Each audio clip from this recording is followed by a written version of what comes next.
Like many other characters, Soriz has his dash medium attacks range and travel distance increased. This is what it looked like before. This is what it looks like now. He appreciates being able to threaten this running overhead from a farther distance. His dash Evi also receives some buffs. The armor now activates on frame 9 instead of frame 16, and the deceleration has been reduced while the travel distance has been increased. This is what it looked like before. This is what it looks like now.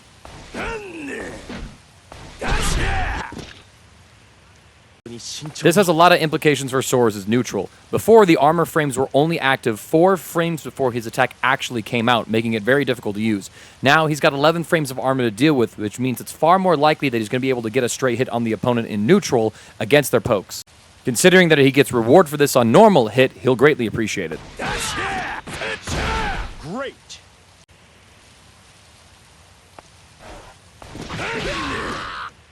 He's going to get a lot more mileage out of this now. His light roundhouse fang has had its startup reduced by a single frame, and now it starts up at 6 frames instead of 7 frames. Additionally, the lateral knockback has been reduced. This is what the knockback looked like before. The enemy is much closer in the current version, which means it will be easier for Soriz to keep pressing his offense after they land. The medium version of Roundhouse Fang had its travel speed and distance increased. This is what it looked like before.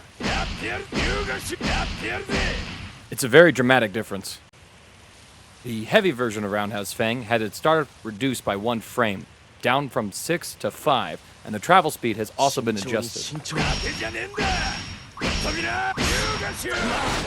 And this is what it looked like before. I think that the reduced frame activation is more noticeable here. The patch notes will say that the changes to light and heavy Roundhouse Fang were to improve them as whiff punishes, while the medium was supposed to make it easier for him to connect it in mid-screen, which inherently improves his neutral. There's a couple other implications of the changes, namely with the EX version. With the reduced startup down to 5 frames, it actually means that his clash game is even better up close in the case that he clashes with a close light, because then he can just go into another 5-frame option and pretty much beat everything that isn't a spot dodge, a throw, an invincible reversal, or a super. Additionally, it also means that with this reduced startup, he has access to new frame traps he didn't have before.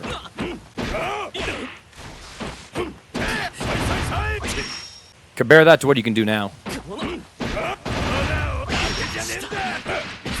Great. You only get this combo on counter hit with this move, and additionally, you are also -7 on block if it is blocked, so you are putting yourself at risk, but I feel like Soriz is a character where if you're not playing RPS with him on every interaction, are you really playing him? This is just an example to show what you can do with some optimized Soriz combos in the corner off of this kind of an interaction. Shoutouts to Sail Shadow 1 for this tech.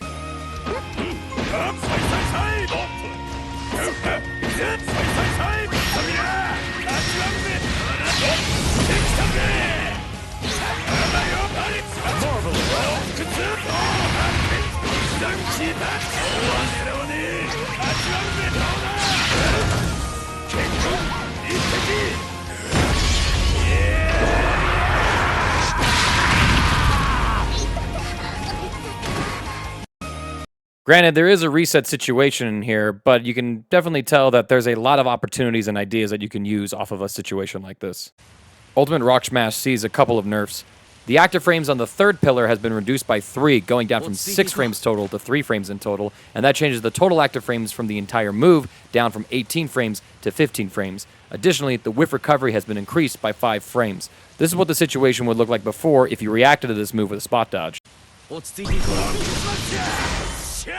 Even in the best case scenario, you'd at most be +3, which means you wouldn't be able to get a punish off of this. Compare that to now. Now you can get him to be -6, which means that you're pretty much guaranteed a light punish in these situations. This falls in line with the nerfs to ultimate skills overall in this patch. His unique skill, Muscle Fury, and its follow-up Reactive Muscles have seen a couple of changes. The defense bonus from his badges have been increased. I'm not sure by how much right now, but no doubt those values will be updated on the website Dustloop later, so you can compare the values there. Overall, though, if he's able to be tankier with these buffs, it does help him out, because you have to remember that in this patch, global damage has gone down to many of the universal changes to the system mechanics, and with that also being in place, if Soriz is able to also become more tankier with this patch, it means that his effective health total is going to rise up overall, so he'll appreciate this change. The startup time for reactive muscles to come out has been improved by 2 frames. Instead of coming out in frame 22, it now comes out in frame 20. This basically means that he'll be able to punish things that he couldn't punish before. You're going to have to do your own intensive labbing to really figure this out.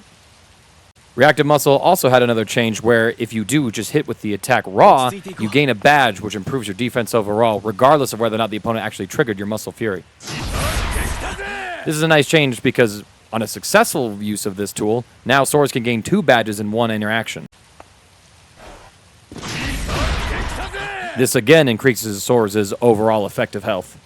The quality of life change to Reactive Muscles is that now it can be triggered with forward throw input.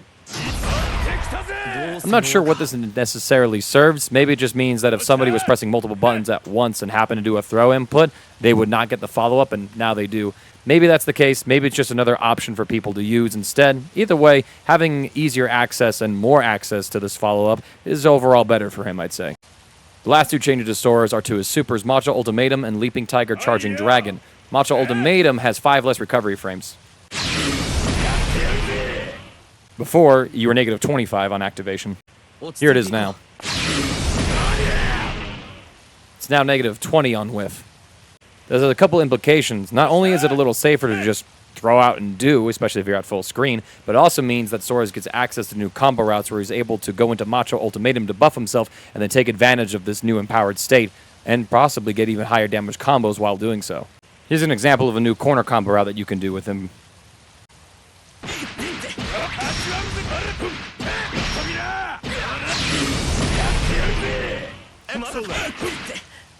As you can see off of this example, you're not able to link into a close light. Here's what you can do now.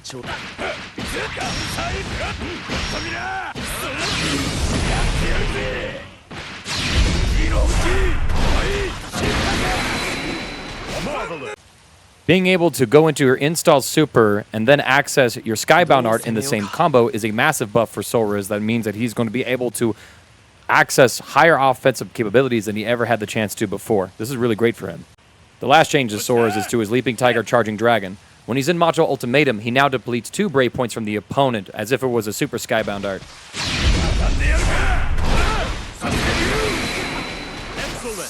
This is because it's otherwise very difficult to combo into his super Skybound art, Way of the Fundoshi Fist. So now, if you're able to get the conditions to have the super Skybound art, which is what you need to activate Macho Ultimatum in the first place, you are now able to use this combo-friendly super and deplete 2 Brave Points from the opponent like the rest of the cast does. Soriz finally gets to play the game like the rest of the cast. I think Soriz has an interesting set of changes that are in a tug-of-war between the system mechanic changes hurting the way that he plays while also helping him with the way that he plays. While he definitely has buffs across the board, like to his dash medium attack, his dash heavy attack, the Roundhouse fangs as well, he does have a couple of nerfs. He was a character that liked to use ultimate skills to skip neutral and start off combos, and now he does less damage from those classic starters of his, while most of them haven't had any sort of change in their functionality otherwise, with the exception of Rock Smash, which now can be reliably punished if the opponent is able to react with a dodge.